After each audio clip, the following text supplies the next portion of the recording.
We've got lots to predict, haven't we? Yes. Was it who said about the sculling? Toby, yeah. Yeah. If Saints lose on Saturday, you've got to wear a shirt with Doug Lawton's face on it for the show. Not a chance. Not a chance. That or face Joffrey Archer. I'd rather face Joffrey Archer. Would you wear a helmet or one of them big floppy hats like the West Indian lads used to wear? I'll just curl up. I was up the back and curl up, picking it. Still hurt you. And a box. Well, if you actually got tight enough down behind your pads, you'd be alright, wouldn't you? Nothing whatsoever with Doug Lawton. Right, Challenge Cup final on Saturday. St Helens against Warrington, Gary Schofield. Yes, so we've mentioned regarding the Blake Austin situation, but it's all about St Helens and it's all about high money for Saints because Warrington cannot beat Saints because the St Helens pack is too big, too strong, too mobile. Can I ask you a question, Gary? Yes. Do you think Blake Austin will play? That's your first prediction. Will Austin play, yes or no? I don't think he will. You don't think he will? Right, I saw on Friday, I don't think he will. Yeah, okay. No. And then the halfbacks, certainly the way Lomax and Theo fires, that combination, that balance, exactly what I want to see in a halfback partnership from there after the great work the forwards will do.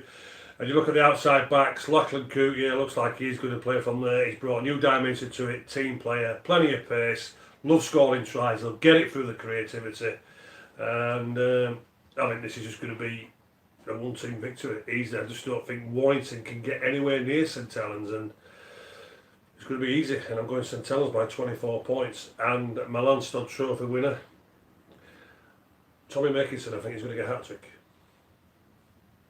I think there's only one thing that can beat St Helens, and that's St Helens. I think if they succumb to the pressure of being overwhelming favourites, being back at Wembley for the first time for 11 years, being on a stage where Justin Holbrook's leaving, their performances this year deserve silverware. If that all gets to them and they don't play the way they've been playing, they can be beaten. If Warrington are conversely say, we've got nothing to lose here, no matter who's playing for us, let's go out and cause some havoc, they could win it. But I just think the confirmation for me came last Thursday night that it doesn't actually matter who St Helens play. I think the systems that they're playing at the moment, the manner in which Holbrook has got everybody working towards the common goal, that they will win it. That the young players that will come off the bench will not only maintain but might even increase the level of intensity. And I'm not sure that Warrington have got players coming off the bench that can do that.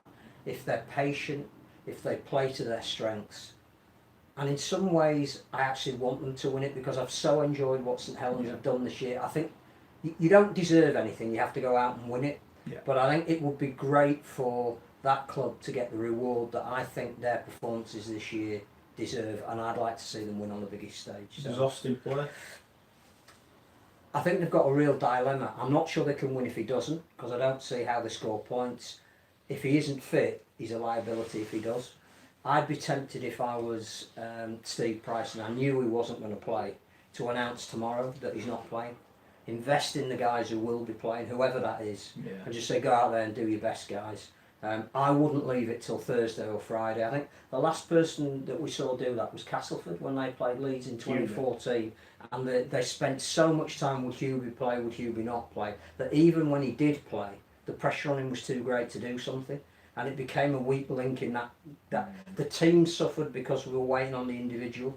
So if it was me and he wasn't going to play, don't wait till a fitness test on Friday. Okay, man of the match? I have a feeling, I'd like it to be Lomax, so I was just enjoying the way that he plays, but I've just got a feeling that this might be James Roby's last hurrah. He's the only player from that team that has played at Wembley before. I think he's waited a hell of a long time to get back. I think they've nursed him through the last month, and his battle with Darryl Clark could be the highlight of the game, and if he comes out on top, I reckon he's got a chance of winning the Lance-Stud Trophy. Rich? St Helens, isn't it? I was thinking about this the other night and thinking, we should have gone for Warrington because they've been so, not poor, but off it. Well, they have been poor, haven't they? They've lost 4 or 5 now, haven't they? They've been off it recently in Super League. But St Helens are 16 points clear at the top of the table. They're the best team we've seen all year, by far. I go back to the game at the Totally Wicked Stadium against the Leeds earlier in the year, when they just stopped playing Leeds St Helens because they knew they'd won the game. and they've got 3 games this year in which they don't have to do that. They've got the semi-final, they've got the grand final, and they've got this one. They can go out there and beat the St Helens, who I think we saw a lot of in that second half this week against Leeds. I know Leeds are a completely different opposition to Warrington, but the way Warrington's form's been at the moment, it's not that bad a comparison. Saints will win by plenty. I think the fact that we're recording this on Monday, bookmakers have got them as 8-point favourites. I think that's skinny. I'm going to go Saints by 16. That's a Lansdowne Trophy. People are going to find out who voted for this year. So there's no secrets. Yeah, apparently so, yeah. So they would be releasing who's voting for who. So you can all send abusive tweets to me on Sunday morning, especially if you back the wrong person. I think, and this is how good Saints are. You said Lomax and Rugby. You said Makinson. I'm going to say Nakarman. And I don't think Austin will play because I think you go back to 2014, Leeds versus Cass. I'm not saying it was the most important thing, but Cass risked Craig Hubie and it didn't work out. I don't think you can gamble on players' fitness in such a big game. It is an interesting one for Warrington. Their form has fallen off a cliff. It really has. And I think now that Wakefield have won, it's actually the worst form in Super League at the moment. Yeah. So they are struggling, and I think if Austin, I just can't look past that interview last week. I can't. And if he's playing, then he's a bloody good poker player, you know. And if he's playing fit, fair play to him. I hope he is. I want to see the best players playing. I'm taking him at face value.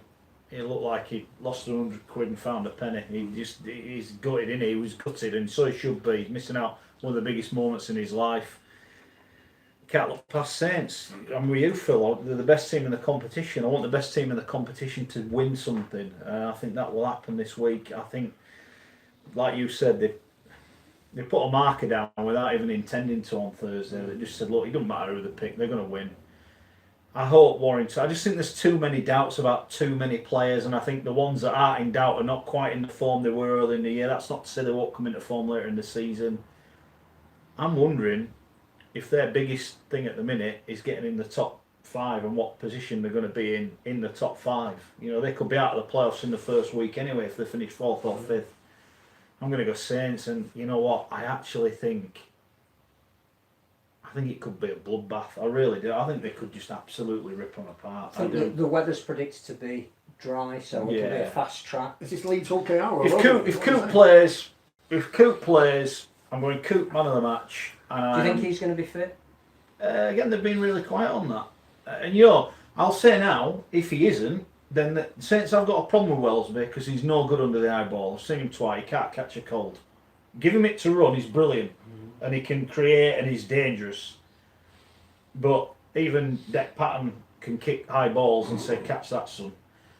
That could be the way. So that's the proviso for me. If Coop doesn't play, then there's a little bit of light. But I'll go Coop man of the match if he plays. Just said earlier on, Warrington don't get beat by too many, but they're getting beat regularly, and I don't think Saints would take the foot off the gas. I'm going to go Saints by 30. I don't want that to happen. I don't Warrington they're all fully fit, and it's the best game I've seen all year. That's what I want to happen. But injuries, sport is not like that. You don't get fairy tales too often in sport. Saints win. Steve Price, Simon Moran, Wolfie. Pick this up in your dressing room. Or as Steve Price did tonight, which was brilliant.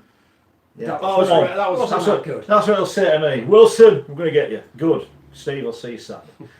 We must mention the other game, Sheffield Eagles Widnes in the AB Sundex 1895 Cup. Just quickly. Yeah, they'll return the Cup Kings Widnes to Wembley, Sheffield. You know, they'll be, all the reminiscing of what they achieved against Wigan in '98.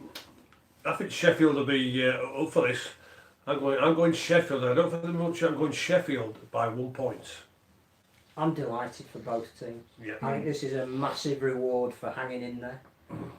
Both of them could quite easily have gone out of business, but for some really committed and passionate individuals that have made sure both of these names have survived. I hope enough people hang around after the main game to at least give us some atmosphere. I think it's the least these two clubs deserve. I loved the way Widnes played in the semi-final against Lee. One of the best performances of the season. I don't know, this is a tough one to call. Sheffield, I don't think have huge aspirations to be in the 5. I think Widnes, because Barrow have lost again this week, probably just are safe from relegation, which was their main priority for this season. So they can both go out and enjoy themselves. Whilst I've got an affinity to Sheffield in the fact that I'm really pleased that Mark Aston gets his reward to go out on the Wembley surface again, I'm going to go Widnes by 4. I'm going to go with Sheffield. Just because they are higher in the table. I've not seen either team play live apart from at the Summer Bash. I think I was tired and I probably fell asleep. So I'm going to go with Eagles just because they're higher in the table, and that's my only reasoning. But I hope it's a good game, and like Phil said, lots of people stay, but lots of people will bugger off after the main game, won't they? But we can talk about that another time. Sheffield by 4. Have we all gone Sheffield? I went Widnes. You went Widnes, so that means I could go Sheffield then. By the way, just Aaron Smith out of the cup final for St Helens through suspension. Being banned. Yeah, 2 games. 2 game ban. I think Sheffield will win. I think Mark Aston is going to get to complete the circle. Win as a player, win as a coach. You know what? Like you said, 2 clubs who against all the odds are still fighting. May the best team win. Maybe a great occasion. Yeah, for them. I hope it is. And don't be mourning, it's on at 5:30 and everyone's gone home and no one's watching it. 2 teams getting to play at Wembley. Be a big week for them. And if you've got a ticket, Yeah, you stay. can watch it. Give it half an hour, see. You might think, hang on, this is a decent game, this, I'm going to stay. You never know. And you probably beat the traffic if you wait anyway. No one wants like to get out of Wembley. Good luck to St Helens, good luck to Warrington. Come on, Blake. Not playing your cards if you play. Thanks to Gary, thanks to Phil, thanks to Richard. Thanks to everyone who downloads the podcast. Thousands of you doing it. We do appreciate each and every one here. We will be back live from Wembley, I think, aren't we, this week? Yes. We'll see you then. I'm going to ring Joffrey. Hi everyone over in the UK. Well, I'm here to tell you that come October this year, I'll be travelling to the UK to do a week-long talking tour. I'll be talking about everything in my life, my rugby league career, how I started, and of course how I finished this year. I'll be travelling to Leeds, St Helens, Hull and Doncaster to do live events. Go to rmsportsevents.co.uk to get all the information. I'll also be playing a couple of games of rugby league against an old foe of mine, Adrian Morley. The events also support Life for a Kid. Can't wait for it. It's going to be great fun. I love the UK. See you in October.